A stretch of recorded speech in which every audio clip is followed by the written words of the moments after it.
Hello, everybody, and welcome to today's webinar, which is titled How to Get Started with Droplet, Lessons from Cambridge Public Schools.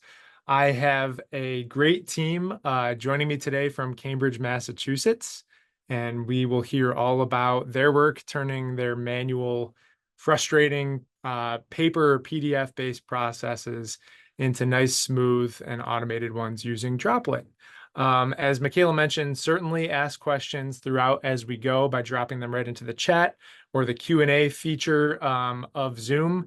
And of course, we will also save some time at the end. So if you have a question along the way that maybe doesn't quite fit with what we're talking about, certainly save it for the end. We'll leave some time then to dig into what you have. Great. So here is our workflow for this webinar. We'll begin with some introductions, and then we will move into how Cambridge got started. Then we'll get into the nuts and bolts of what their redesign process has looked like in these past few months. After that, we'll point out some challenges they've encountered and how they overcame them with Droplet's help. And we'll wrap up with a look at what they have planned for the future for process improvements in Cambridge Public Schools. So let's kick things off with introductions.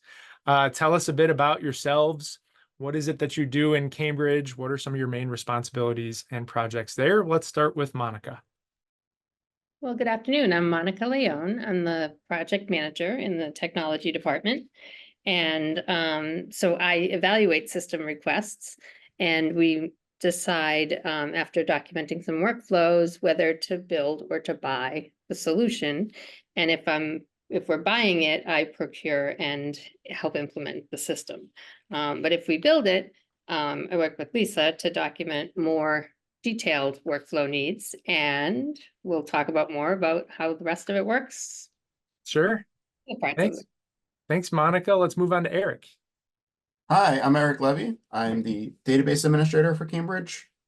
Basically, that entails anything touching data, moving data, transferring it, rostering, and then everything else, because everything touches data these days. Yeah. So I work with Monica all the time in all these systems because they all require some work on our end. Excellent. And Lisa. I'm Lisa Waters. I'm the Digital and Creative Services Manager for the district. So I oversee all of the website design and maintenance and upkeep. And I also create the graphic design pieces for newsletters, flyers, brochures, anything that's printed, as well as digital assets. I oversee the social media for the district. And then I also have built a lot of database-driven websites to streamline business processes, which then has become transitioned into a lot of these forms and the workflow around them, which now is moved over into Droplet. Excellent. So yeah, pretty wide array. You all work together, but you have different kind of backgrounds that complement each other really well. Great, thanks. And my name is Nick Duell, as Michaela mentioned at the top of this. I'm the subject matter expert at Droplet. I have been in education for 13 years as a high school chemistry teacher and assistant principal.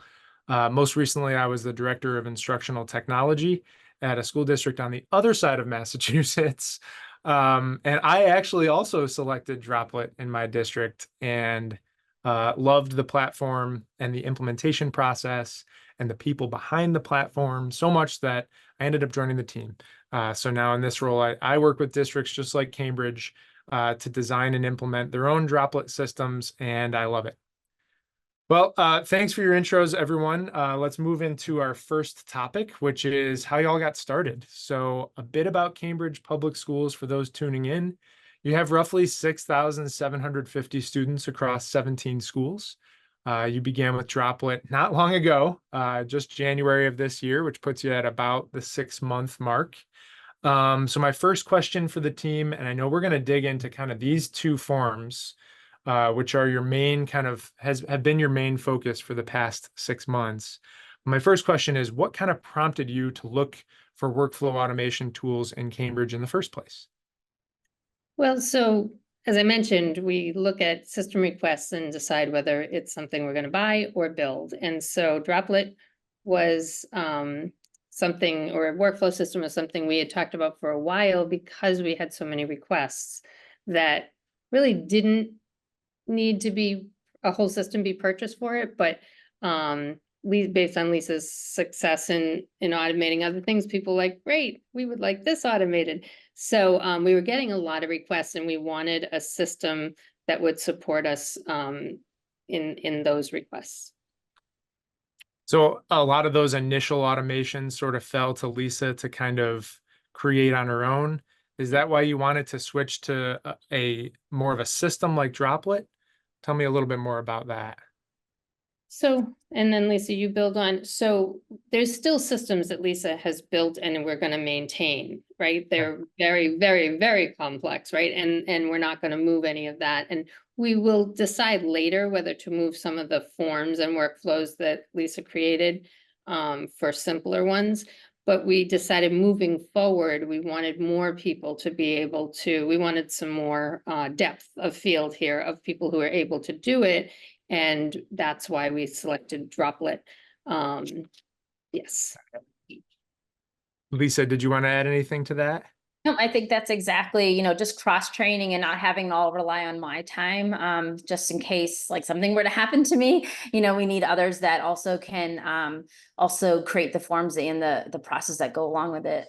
Yeah, avoiding a single point of failure, right? Exactly. That's how we would refer Right. to it. Yeah. We were making the decision. I was talking to this person in HR, and they're like, "Oh, we're going to buy a system to automate a few forms." And I was like, "Oh, guess what?" So it was one of those things where even a group of people who had forms that they wanted to automate were actually going to go out and try and buy their own system to do it. So. Got it. So going Yeah, with something like Droplet, just centralized it for the district as opposed to each department having their own brand or flavor to it. Exactly. And I think a lot of times then you have all these different requests. You can make one global system through Droplet that will serve all of them instead of having all of these one-off projects. And so that was really helpful to have Droplet to do that. Yeah, that's great. Yeah.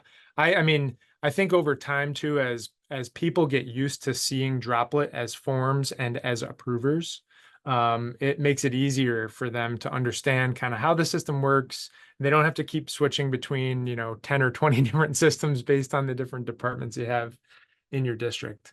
So I took a look at these two forms and their workflows, and it seems like you have these pretty well designed at this point. And we'll jump into these a bit in more detail in a moment.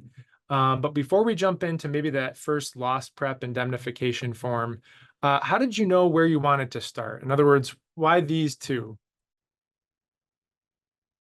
Well, I'll take that because these were these two and an additional one were the three forms that HR wanted to automate, and especially FMLA, big pain point, lots of emails back and forth, and it was very hard to keep track of.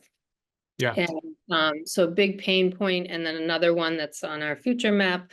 They actually had litigation about, and they wanted to prove that they were doing something to improve their accountability and workflow for that. So we started with them because they came to us based on some, pain points and litigation. I see. All right. Well, why don't we jump right into it? Let's start with this loss prep indemnification form. Maybe did one of you want to kind of explain what this form looks like? And we, at any point, can pop over to do a live look at this. But yeah, did one of you kind of want to explain in what conditions would somebody submit a form like this? Yeah. So for this form, the one big thing is it's attached to the database for our staff listing. And so there's a lot of fields in here that based on when the user logs in that we already know who they are. So they don't have to fill out every field because it will automatically populate like the employee's name and email and their union description. And then based on that information, we also know who their supervisor is, which will get covered into the workflow. So this is probably one of our simpler forms that we've done. We have used the ability to have conditional fields pop up based on like if you choose the reason and covering for an absent teacher, then a new field will pop up to show, well, who is the teacher's name. So there's a little bit of conditional fields in there. The big piece of this is just really the data connection. in the Okay. field, and allowing that supervisor to be known. So that way in the approval process, it can go in the workflow to the supervisor. Yeah. Like in this case here, I put myself in, of course, as just a fake employee, but if I was a real employee in your system, it would return this kind of union description. So you had a rough idea of how that, submission should proceed, or maybe even what kind of rates they might be paid if that was approved. Do I have that right? Yep, Well, sorry, go ahead. No, and also, we have some number of employees that work at multiple schools.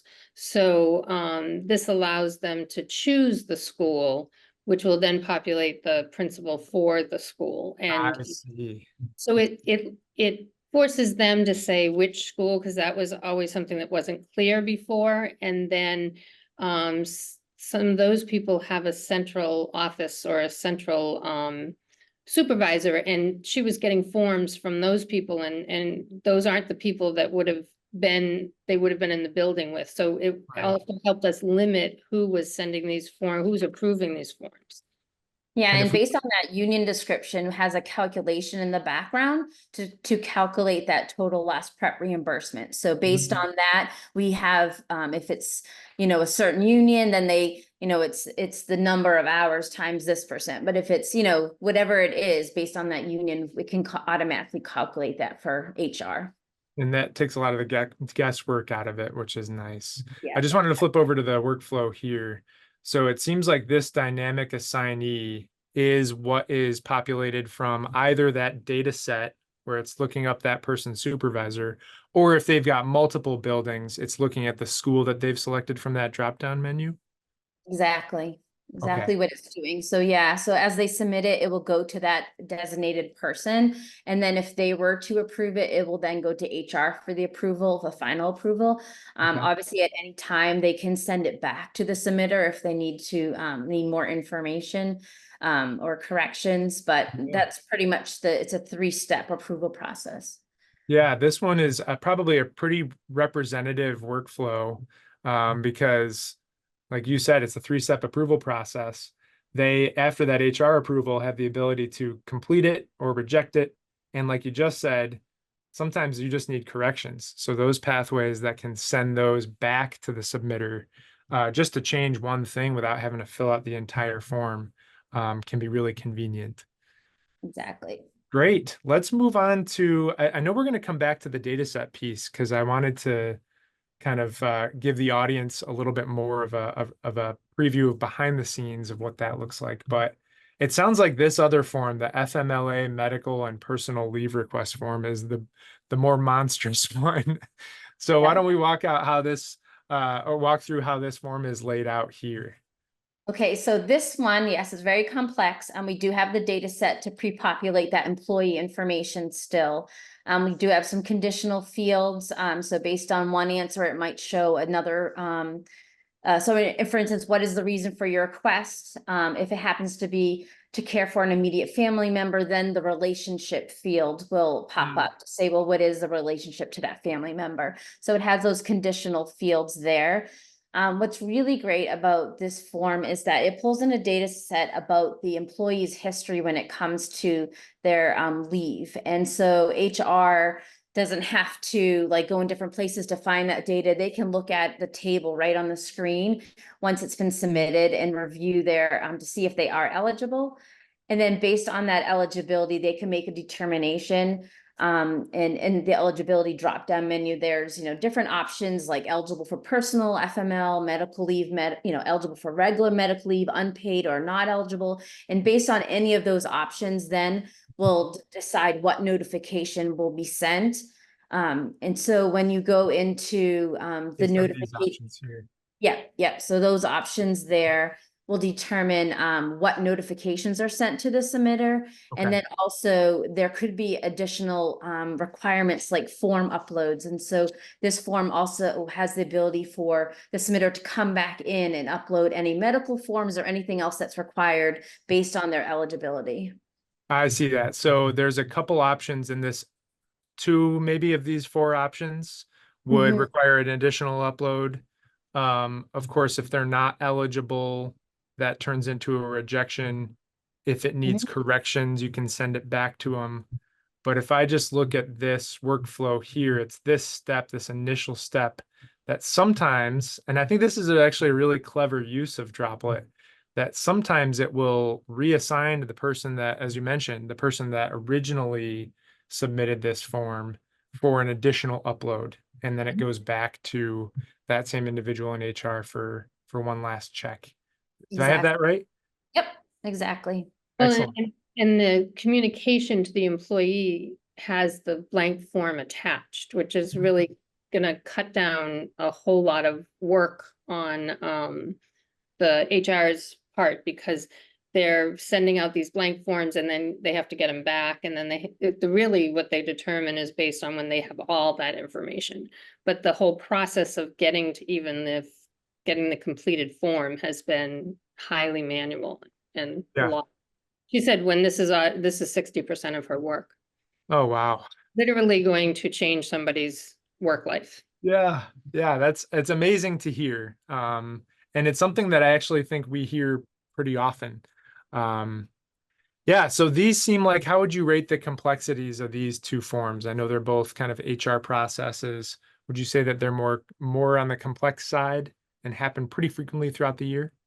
Yeah, this one, especially the FMLA, is very complex, and like she said, takes up all their time and is happening throughout the entire year because someone might need leave at any time. The other one is more simple to immediate design, I think. Yep. I'm not sure how often that one, maybe Monica knows how often that one is needed. Yeah, those are coming in throughout the year. I think did she estimate 30,000 or something? But at the same time, they're Wow. they're much simpler. And Right. so this doesn't take a lot of her time. It's either yes or no. And then but she used to have to keep a spreadsheet of all of the yeses and the amounts to send on to payroll. And the same thing with, well, we might get to that, but I'll just add that in addition to changing her job, the FMLA, automating the FMLA form will now give other departments information that they have not had access to before, which is the payroll department hasn't known how many people how many people are on leave, what days and times, and it's pretty crucial. And Yeah, do so you- one piece I ahead. just want to say really quick is when the final determination is made, if it is approved, those people, payroll and all of these, there's lots of organizations that will also get an email to notify that this employee is going to be on leave. It doesn't give like the personal information, but it at least tells them that they're going to be gone for this start and end date. I see. So that's in the completed section. That's in Yeah. the completed section over here. I was just going to ask, do you have some notifications that are firing off? So yeah, that's great. Yeah, I mean, sometimes the less complex processes, but are ones that happen frequently, can sometimes be death by a thousand cuts, right?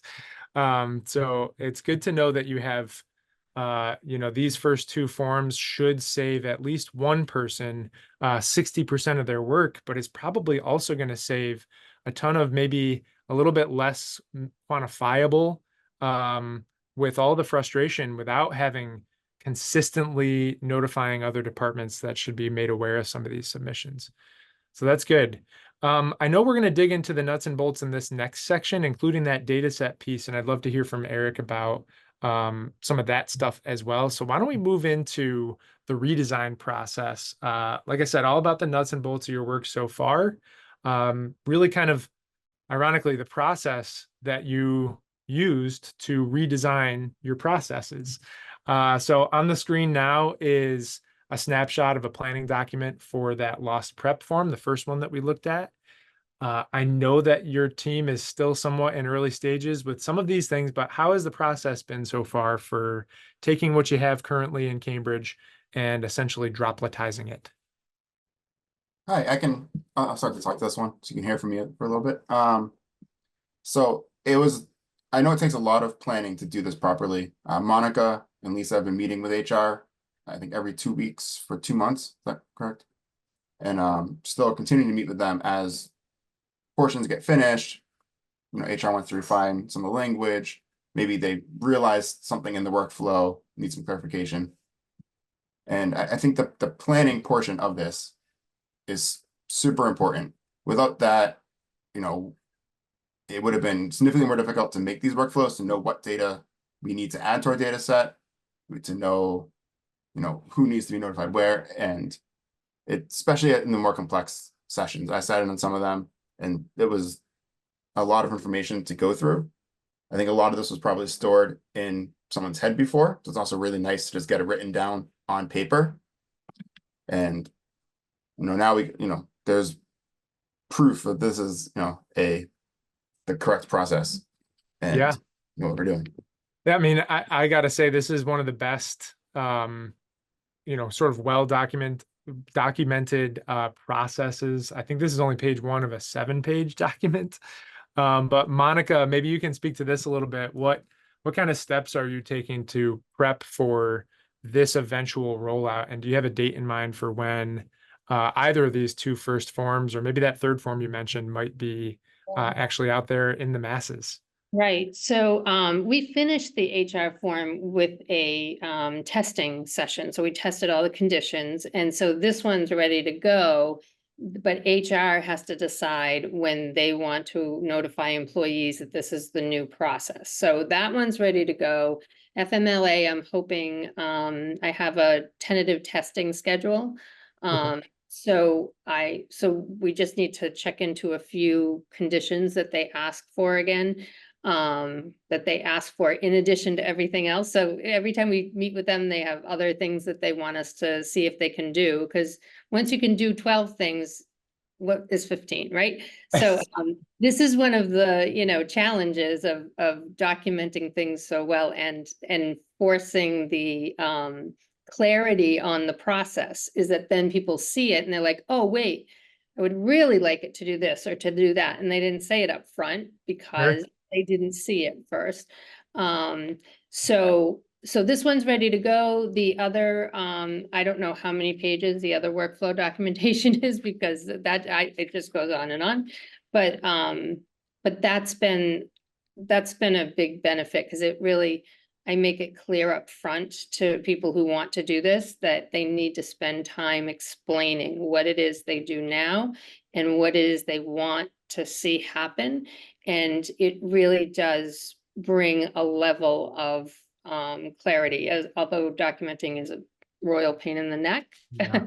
it brings a lot to the process, and then it makes what Lisa or whoever's building the form possible, because otherwise, they're just throwing conditions at Lisa left and right, saying, oh, will you change this? Will you change that? Will you change this? It's like, well, wait, can you make a comment with the exact wording in this document so that we don't have to try and, do it while we're talking to you? So. Sure. There was another preparation step that we did prior to even looking at the different systems, was we cataloged all the forms in our district. Because at the time, there were a lot of them that we and IT and ICTS we managed and we had control of, but there were also a lot of paper forms still. So we made a spreadsheet by department of every form we had and sent it to the departments. Do you still use this? Do you need this? Are there other forms? Are you multiple copies of this? How important is this? How often is it used? To kind of catalog all this different data around them, so we could then, we started with HR for various reasons, but we can now target the forms that we are using the most and need the most help and cause the most Yeah. the department. I think that's another important step.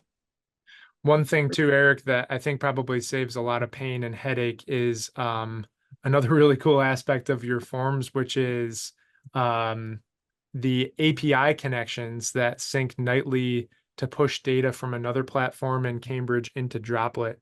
Now it looks like this pushes each night at 11 p.m. It looks like into a Droplet data set that can then be used, like you all mentioned when we were looking at our forms earlier, as reference points, so that right away, if an employee is trying to fill out a form, Droplet natively can capture their name and their email if they have SSO. But then based on that email, it looks like you've got a ton of other things kind of configured. What types of information are pushed into the data set each night automatically, Eric? So there's a lot. So yeah, we use Google SSO. Mm-hmm. So we have basically our data set.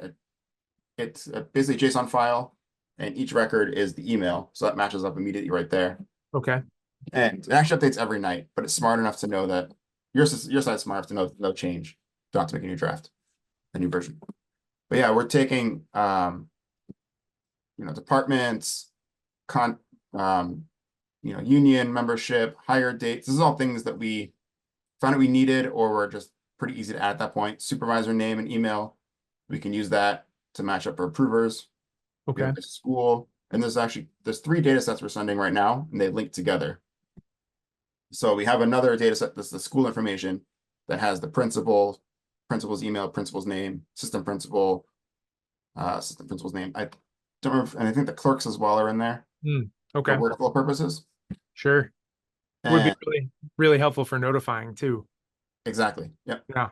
So that way we can say, oh, just notify the people at the school automatically. It goes to where it needs to go. And that's linked based on the school name. And there, we also have a third data set, which we realized we needed. I don't know if we needed it, but we decided it'd be helpful.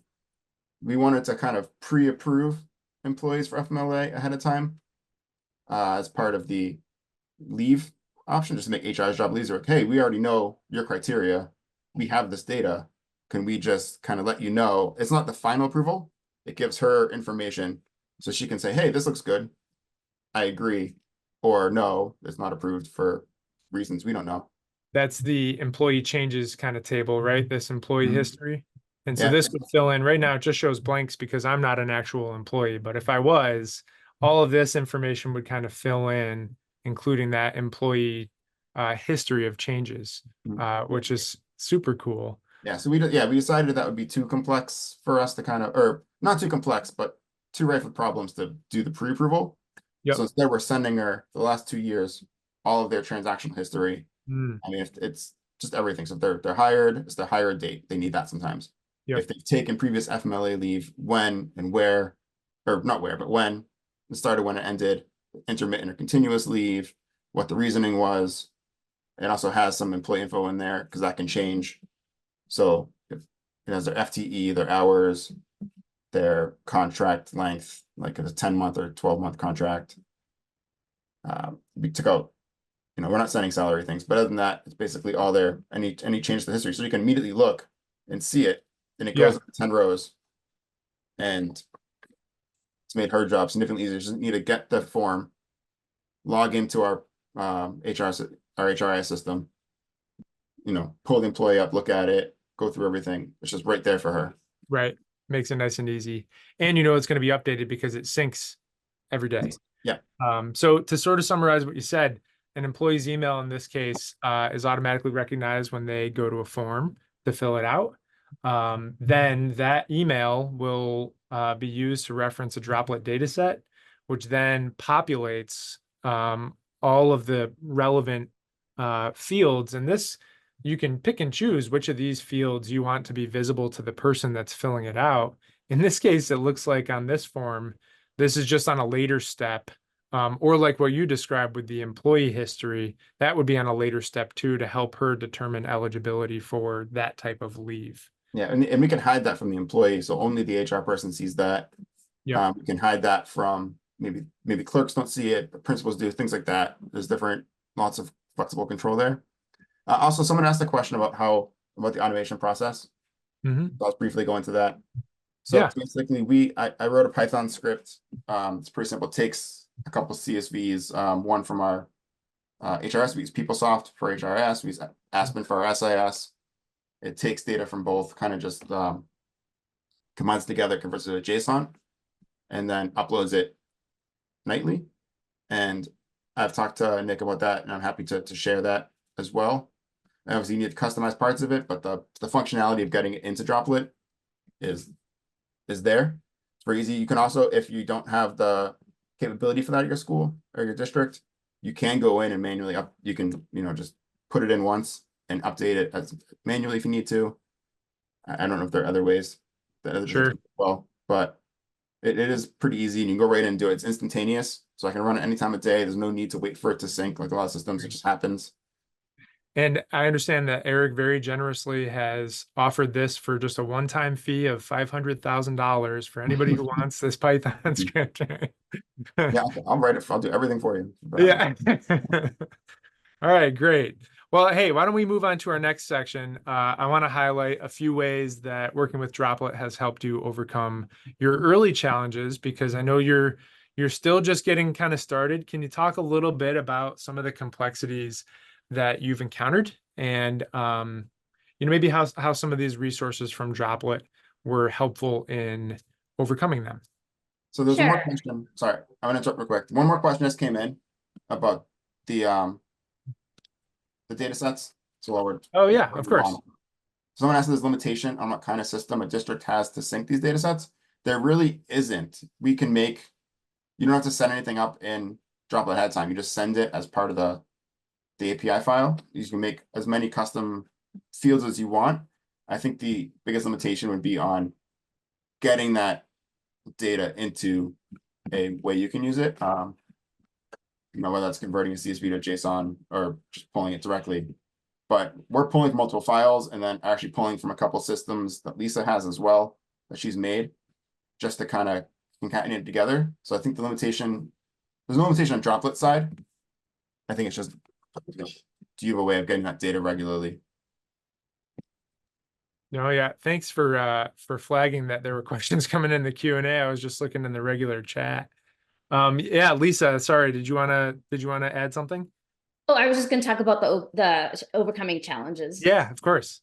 Okay, so the great thing about Droplet is, there's some users that, are you gonna use the drag and drop to build their form, but then there's some users that are going to also have the ability to code. And so with that comes challenges because it is a new system. With every system, they have their own coding. So learning that does have a little bit of learning curve. So from my experience, at first the drag and drop was the easiest way to do it. But when we got into really complex forms like the FMLA one, we really needed to look into the code, and because there was so much conditional things and notifications. So as I began to do that, I struggled a little because I didn't know Droplet's code, because obviously it's a little different. So I used the open office hours many times, and they were awesome and would allow them, they would tell me what to do, so it allowed me to have hands-on training. And within 1 to 2 sessions now, I know the code. I'm able to go through and make those changes myself. And deal with some of those complex challenges that I had. So that part was really good. Yeah, that's great. I can also just advocate for that. It's 3 times a week. I'm always there. In fact, a little later this afternoon, I'll be there helping some customers. And so, yeah, super, super helpful. I took advantage of it as a customer as well. And I think I was kind of amazed at how helpful the team was, because in my mind, when we were putting together some of these processes, I thought I had a good solution. And then they usually presented me with a couple other solutions that were much cleaner. Or in some cases, I was thinking, wait a minute, Droplet can do that?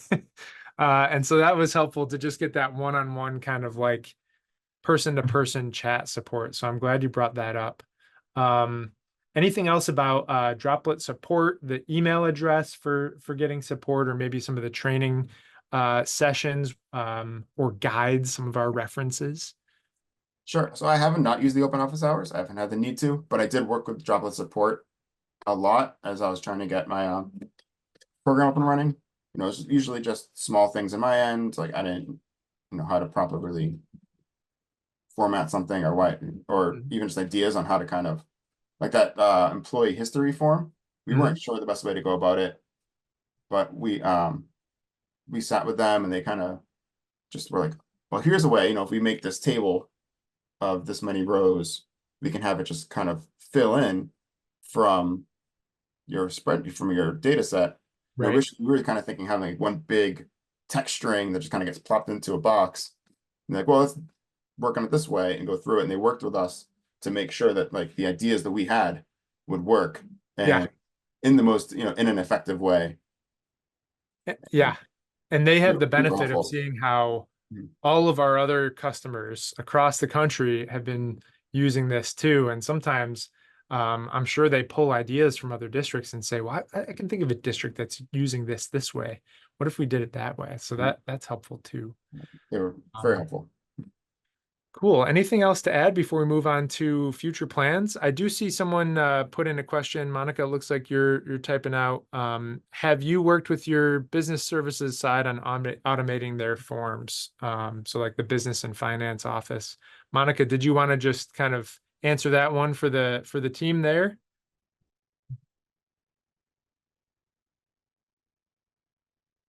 Oh, it looks like you're muted. Mouse problems. Ah. So I typed it in there too.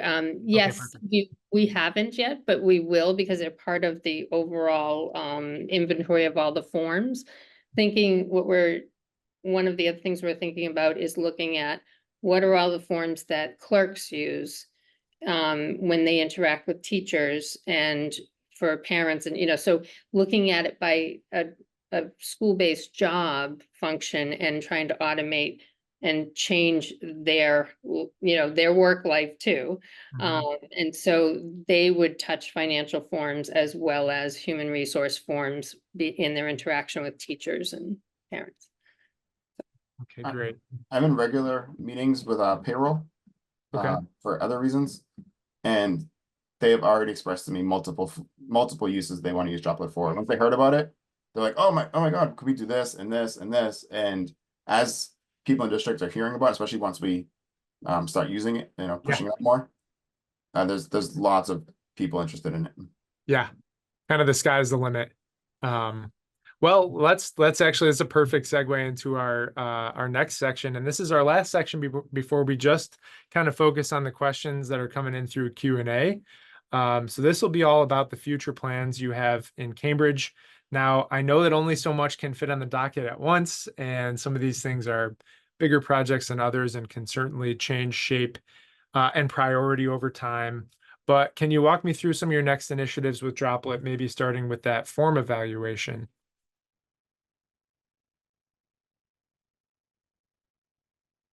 And I think this was the kind of work that you had described on seeing what your Yeah. landscape looked like.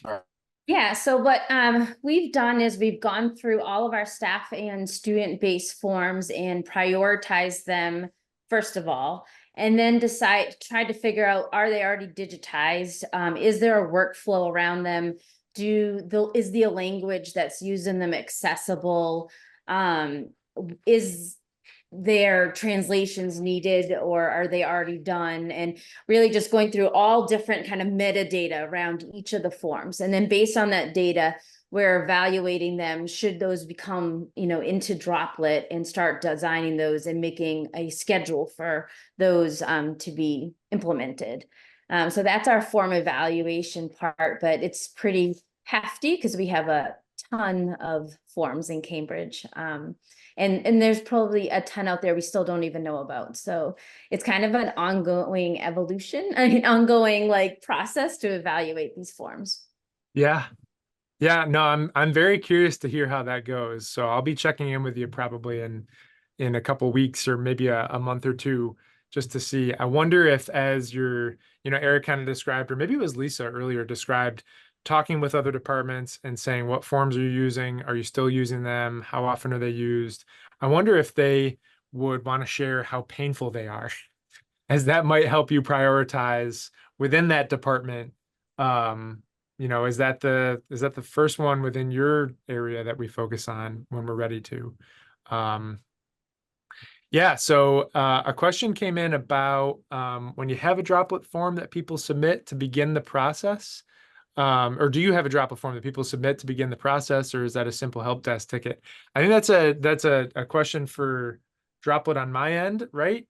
I think they're talking about to start a system request. To start a system So request. I had Okay. answered an earlier question that Lisa actually built a small system to handle. So we give the link to people that ask us for something because we want them to explain and give as much explanation and background, and then we have that documentation. But I like the idea of putting that on Droplet. That might be something we move over to Droplet. Yeah. But I did put in the chat a link to the project workflow planning document, I didn't know if that's what people were wondering about, whether it's the system request, which is pretty simple, explain the system, who would use it, some background, but then I meet with those people and I start using my workflow planning document to really dig into, okay, what does this process look like right now? And sometimes it's really short, like we do this all with email and manually, and it's Yeah. painful. Yeah. We can't keep track of it anymore. And that's, that's really what we hear. And I Yeah. added in the chat a link to the project request form. So it's just a Oh, yeah. screenshot of it because Okay. it is a system that people have to authenticate to get into. But it's in there. And these are, can you both just make sure you pop that in the chat that everyone can see? It looks like it might have just gone to just the panelists. I think we're not able to. I That'll, think you have to that'll do be, that. oh, did it go on the, okay, excellent. I think the host needs to do that. Oh, Oh, yeah. it does, okay. I think so. I'm gonna follow up with an email after Okay, this, perfect. and I'll include both links and then a recording of this session, so everyone will get it. Perfect. All right, why don't we move on and talk about maybe field trip requests? Can you speak a little bit about that? I know we had talked about that pretty recently at a lunch, Right. but what are your, So, what can you update? well, so this is a good example of something that every school uses. And our plans to automate it came from a request, and really how painful and fraught with issues the high school field trip form is. And so we're like, I documented that workflow. And then when we were talking about it, we're like, well, really, we could standardize field trip forms across the district if we had one entry point. And then if you're in the high school, it goes to this workflow. And if you're in an elementary school, it goes to a different workflow. So it will sort of meet multiple purposes at once, is that standardizing forms and updating them with the correct logo and all the things that we like to do in central could Mhm. be done at the same time. And then everyone has to use the same form. And then people in the district could know how many field trips are going on, where they're going on, information they've never had any access to before. And it's possible, we're going to explore the possibilities with the high school of, first of all, bringing in student schedules, because they need permission from their teachers in other periods to go to a field trip with the first period teacher, for instance. And we're also going to explore whether we can send a permission slip out to a parent based on the fact that their student is, going on a field trip. Yeah. And so that could be very useful to automate that process as well. Yeah, that sounds like if you can get that right, that it would save a ton of headaches. I remember the nursing supervisor in my district came to me at one point and said, please, can we do field trip requests? Because I'm always forgotten. And sometimes I have to run and cover for a nurse in a school that's just all of a sudden been popped to attend a field trip. And, if that happens in two buildings, I can't be in two places at once. So I think like what you just mentioned about, having a standardized process that's consistently followed because it's been configured in Droplet, and that submission, however you have said, should behave based on the things that are submitted as part of it, will behave that way every single time, and would loop in somebody like my poor nursing supervisor. She would at least feel like she was included as part of the process when necessary. Lisa, you mentioned translations. Is that part of the form evaluation, or was there another kind of facet to that work that you wanted to do with Droplet forms? Yeah, so it is part of our evaluation process. We're a very diverse school district, so we translate a lot of really high profile things into at least 6 different languages. And so having our forms also be translated is important to us. We haven't actually done a form yet in Droplet that we've translated, but it's something that moving forward, we're definitely going to start incorporating. Okay, great. And yeah, we have a translations feature that will pull in a translated version of all of the components and text from your form. And then, of course, if you in your district, like I know my district had professional translators on staff. If they want to go and kind of localize some of the language, they can overwrite that initial translation, and Droplet will keep that and use that more human touch as the translated version. And then lastly, it looks like training some builders. You mentioned almost at the beginning of this conversation that it didn't all want to fall on Lisa. So seems like you have some plans to train additional people. How many are you looking, and who do you think that might be? Yeah, so currently we're in the process of training 2 people within my department. We're not yet determined yet beyond that, but there definitely will be some future trainers, people trained in the system. But right now it's currently 2 people that we're in the process of doing. Yeah. Very nice. And one nice thing about Droplet, the way it's set up in Yeah. the form building process, it has, I don't know if everyone here is using it or not, but there is the, you know, the GUI process, the drag and drop form building process, and then the code, you can swap it over to the backend code, just do slightly easier, a little more complex things. Mhm. But the nice thing is once Lisa builds it once, because it's just in code, you can just copy and paste it right in, and huge sections of the form that may have some more complex parts to it, you know, like Right. feeding it, you know, like associating the right school to the right person, sending it to the right principal. That's basically done for the future forms. All I have to Right. do is just do a big copy and paste. So That's a as we're good building point. the process, we can build like a little, you know, code, you know, widget data set. Like, Yeah. oh, like a document. Oh, I want to do this. Just copy and put it in here. Yeah. Here's things you want to edit. And that makes that part really easy. And they can just drag and drop it around to make it look nice. Same thing with the look and feel of your forms. You know, I see a lot of districts that like having their logo on the top and a nice header. And if their forms have a consistent look, then I always thought that from a user adoption standpoint, your users in the district or parents even, they get used to seeing that that's what a Cambridge Public Schools form looks like. That's helpful as well. Yeah, good point, Eric. I'm glad you It's brought also that. something in our form evaluation is the branding up to date? Is it properly, is it meeting our, you know, graphic guidelines that we Mhm. have? Our standard Yeah. graphic standards. Yeah, and we also evaluate even like gender neutral language in the forms. We evaluate, do we already have this as a PDF, and is it fillable, the PDF, if they are gonna only offer it as paper? So there's like many like metadata around it that we check for each one. Yeah.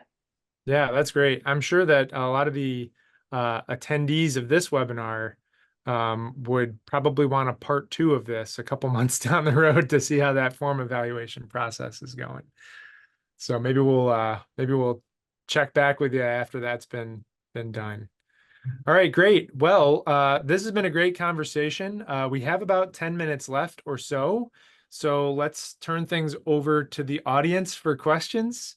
If you've got a burning question, now would be a great time to enter that into the Q&A area or the chat, it looks like. I also do want to take this moment to mention that you can make a free Droplet account to get a taste of what our form and workflow builders look like. You can head right over to droplet.io to get started. And of course, there are attendees, I'm sure, of this webinar that are already Droplet customers. And in that case, thank you. I suspect you're tuning in to get some ideas for your next workflow. So if you've got some questions for Monica, Eric, and Lisa, fire away. So while they're writing that, Nick, I just want to say thank you. You gave me an idea for something already. You were mentioning the nurses and the field trip forms. Mm-hmm. And I'm like, oh, should we pull in like allergy alerts into the forms as well? So when it, you know, maybe it doesn't get sent around, but if they have a full roster at the end of the students who are approved to go, we can pop that right on there.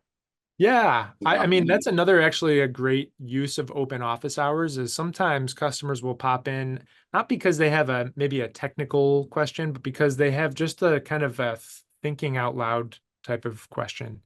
I worked with a district that really wanted to have the roster and the nurse piece of a field trip request come in after all the approvals were done.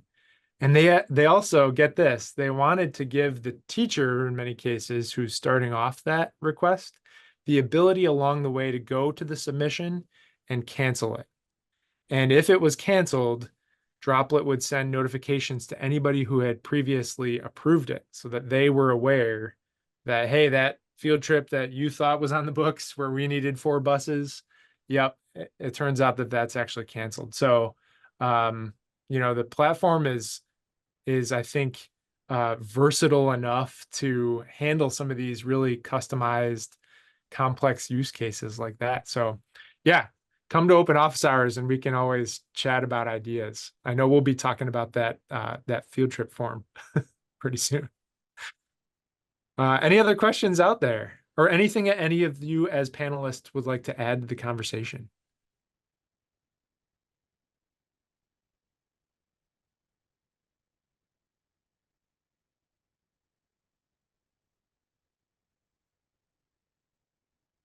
I should insert a little cricket audio.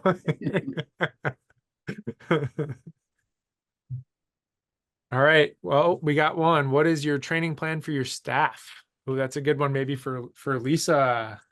You've got your 2 staff members there in your department. Yeah, so our 2 staff members that were started training are people that don't know how to program. They don't know how to code, but they're great at like laying out. They're graphic designers, so that's their background. So they're great at laying out.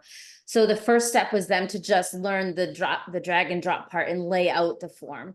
And then then we have to figure out, well, there's the coding piece, there's, dynamic fields, there's the notifications and all that. So they've been attending some of the open office hours, or even working with me to help cross-train on the coding piece. So, it's been a slower process because they have to learn how to do that. But once they learn it, they're good to go. So that's how we've been rolling out, is the things that they know how to do. Let's start that. Let's get it just laid out. And then we'll work about all the dynamic and computed fields and get those in there. Sure. For the team, there was a follow-up question just about the end users. So training might look a little bit different for an approver in your process as opposed to a builder. What's that been like for folks who are using the system as approvers? So we don't have any forms being used yet because loss prep form, they didn't want to release before the end, they're probably going to release it in the fall. Mhm. So when I tested it and I had some principals using it, they were like, easiest thing I've ever done. I didn't have to train them at all. And the people I asked to submit the forms, same thing. Yeah. I can also add that notifications, those email notifications that automatically go to someone when they're assigned a submission to review it, is a really prime opportunity for explaining to your reviewers what they need to do. So that could be a good place to do that. But it sounds like it's a non-issue, which is good. Yeah, and then I guess the final group of people that you would need to train, or I guess orient, would be submitters, which is your largest audience of people. I know in my district, we would just take form links that existed on the website that previously pointed them to a PDF, and we would just update that link to the Droplet form link. Is that going to be the plan when you're ready to release? I think so. The HR department, well, Lisa is webmaster, so she'll update the links on the website. But the HR department is going to make some kind of, either announcement or, so we'll help them with that if there's any information that they want to share, because the loss prep form, well, all these forms, but the loss prep form in particular has to do with certain union agreements. So they will want to communicate, with the union head and then, the union members. So how they decide to communicate the change, we'll certainly support them in communicating that, but it's essentially going to be a link. The link is going to be updated to filling in the form. And so filling in the form isn't going to be radically different than the paper form. It's all of the workflow that goes on behind it. Right. Right. So a question just came in about, about the training piece. And so when we're doing our testing phase, those people that requested this project to be in Droplet and have the form, so those admin that are the approvers, they're the ones also in this situation have been requesting this to be done. So they are accepting the change, like they want this really bad. And when we're doing the testing, we incorporate them into our testing. And so they're getting familiar just through us testing all together. So the training really isn't needed. And honestly, the system is so easy to use. There isn't really been necessary to have the training. I'm sure we will get to situations where there will be a person that requests it, but the people actually using the system on a day-to-day basis maybe aren't the same ones. And then in those cases, we would probably have to set up a training around that. But so far, they've been part of our testing. So they're so comfortable using it because of the testing piece that it's just the training part hasn't been necessary. But yeah, I'm so glad you said that. That also, those tests probably also give them the opportunity to give you feedback. So you can make little tweaks and just publish the latest version, and the link remains the same, of course. And, you know, I'm sure as you release these too, you'll find those little intricacies that you'll want to iterate on. And so that's important. Yeah, great addition to that. Any last questions or anything, any other items to add before we conclude today?